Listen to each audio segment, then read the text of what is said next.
कभी आपने सोचा है कि जब लोग प्रॉपर्टी खरीदते हैं तो एक बंदा खरीदार होता है और एक प्रॉपर्टी बेचने वाला होता है। लेकिन जो प्रॉपर्टी खरीदने वाला होता है, कोई ज़मीन खरीदने वाला होता है, सब लोग उसको मुबारकबाद क्यों देते हैं? इसकी क्या वजह है? कभी आपने इस बात को नोटिस किया है? क्योंकि जो ज़मीन होती है, कोई प्रॉपर्टी होती है, वो रियल एसेट होता है, ठीक है? एक जो पैसे हैं वो एक जस्ट एक पेपर है, ठीक है? आपके पैसे दिन-ब-दिन डीवैल्यू होते जा रहे हैं। अगर आप अपने पैसे को बैंक में रखेंगे, तो वो पैसे आपके दिन-ब-दिन डीवैल्यू होते जा रहे हैं।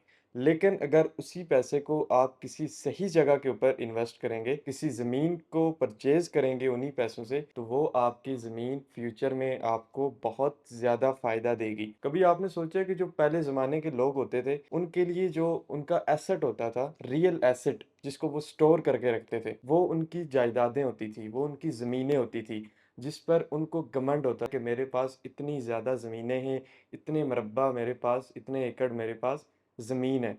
और वही उनकी असल वर्थ होती थी। ज़मीन से उनकी हैसियत का अंदाज़ा लगाया जाता था, ना कि किसी पैसे से या किसी और चीज़ से उसकी हैसियत का अंदाज़ा लगाया जाता था। तो आज भी आपके पास एक सुनहरी मौका है कि अगर आप लोग इन्वेस्टमेंट करना चाहते हैं, आप लोग आपके पास बैंक अकाउंट में पैसे हैं, तो आप उस पैसे को किसी अच्छी जगह के ऊपर इन्वेस्ट करें, जिससे आपको हाई रिटर्न मिले। फॉर एग्ज़ाम्पल आज आप 30 लाख रुपए का प्लॉट खरीद रहे हैं, तो कल वही प्लॉट आपको 2 साल बाद, 5 साल बाद, 6 साल बाद वही प्लॉट आपका 1 करोड़ को क्रॉस कर जाएगा। लेकिन अगर आप वही 30 लाख रुपए बैंक अकाउंट में रखेंगे तो उन 30 लाख रुपए को 10 साल बाद भी आपके वो 30 लाख रुपए ही रहेंगे और साथ ही वो पैसा आपका डीवैल्यू भी होगा। आज जो चीज़ आपको 30 लाख रुपए की मिल रही होगी वो उस टाइम 5 साल बाद, 10 साल बाद वो 30 लाख रुपए की आपको नहीं मिलेगी। इसलिए सही टाइम पर सही फैसला लेने वाले ही कामयाब होते हैं। आज ही अपने फ्यूचर का फैसला करें और किसी न किसी जगह पर अपने पैसे को इन्वेस्ट करें।